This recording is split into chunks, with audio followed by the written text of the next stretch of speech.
What's up everyone, it's the Law School Lumberjack. I hope you're having a wonderful day. I took a bit of a break in 2021, but I'm back, ready to make some videos. And so without further ado, here is a new installment of our LSAT tips series. Today, we're going to be going through a bit of a nuts and bolts topic, which I find that a lot of students who are starting out have a lot of trouble with. Specifically, we're going to be dealing with how to spot and identify a conclusion in an argument. So I expect this to be a relatively short video. We'll go through what a conclusion is, talk about sub-conclusions, and then I'll give you some tips on how to find a conclusion in an argument.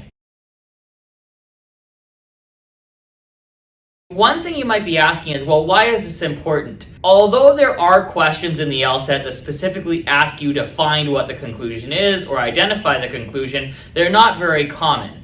However, finding a conclusion in several question types, such as flaws, weaken, and strengthen questions, is, in my opinion, very essential to finding the correct answer on an LSAT question. As a result, it's a very beneficial tool to be able to spot a conclusion both accurately and very quickly. So the first question becomes, what is a conclusion? So a main conclusion is a statement that is supported by other statements, also known as premises, but then doesn't act as support for anything else or any other statements. So you can imagine the main conclusion as the thing that the argument is leading up to. So these premises act as building blocks and lead up to a conclusion, or the main conclusion. Now, I know in relatively complex arguments in your LSAT exam, you may find multiple conclusions in one argument. Now, in an argument in the LSAT exam, there's usually only one main conclusion, but you can have several sub-conclusions that lead up to a main conclusion. The difference between a sub-conclusion and a main conclusion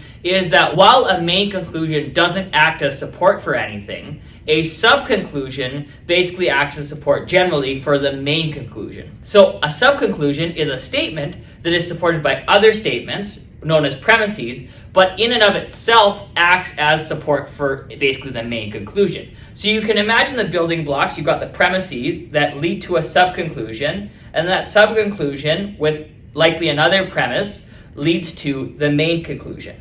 So it's important to be able to delineate those and imagine kind of the building blocks, because you don't want to mistake a sub-conclusion for the main conclusion and vice versa. So let's imagine an argument that says, all men can die, therefore all men are mortal. Socrates is a man, therefore Socrates is mortal. Now, based on that, can you identify the sub-conclusion and the main conclusion in that argument? You can pause the video because I'll be giving the answer shortly. So in this argument, it looks like there are two conclusions, both the statement that all men are mortal and that Socrates is mortal. Now let's go back to the definitions of a sub-conclusion and a main conclusion. The statement, all men are mortal, is supported by several premises or statements. However, it ends up being used as a premise to get to the main conclusion, being that Socrates is mortal. As a result, the statement, all men are mortal, is what we call a sub-conclusion. The main conclusion is that Socrates is mortal. As you can see from the argument, that statement is not used to justify anything in the argument. It is essentially what the argument leads up to, therefore it's the main conclusion. Now, to end this video off, I'm going to give you 3 tips on how to identify a main conclusion or a conclusion in general. The first and most obvious is to look for indicators or words that denote a conclusion. This is the most direct path to finding the conclusion, so if you can find some of these words, this is going to be the easiest way to identify a main or sub-conclusion. The most common words that denote a conclusion are thus and therefore. However, other words, such as however, yet, although, and but, can also denote a conclusion. Now, if you can't directly find the conclusion, tip number 2 is to find the conclusion indirectly, essentially through the process of elimination.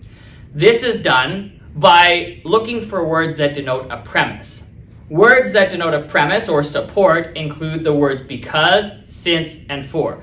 Basically, you're looking for words that hint that they're trying to explain why a certain statement is correct. Tip number 3, if all else fails, try to go back to the definition of a conclusion, whether it be a main conclusion or a sub-conclusion. That's one of the reasons why I included the definition in this video. If you're ever stuck, look at the argument, and if you're looking for a main conclusion, essentially what you want to ask is, what is this argument working up to? So you want to ask, what statement in here is led up to by several other statements or supported by other statements, and basically is the culmination of the argument, in that it doesn't support anything else and doesn't lead to anything else.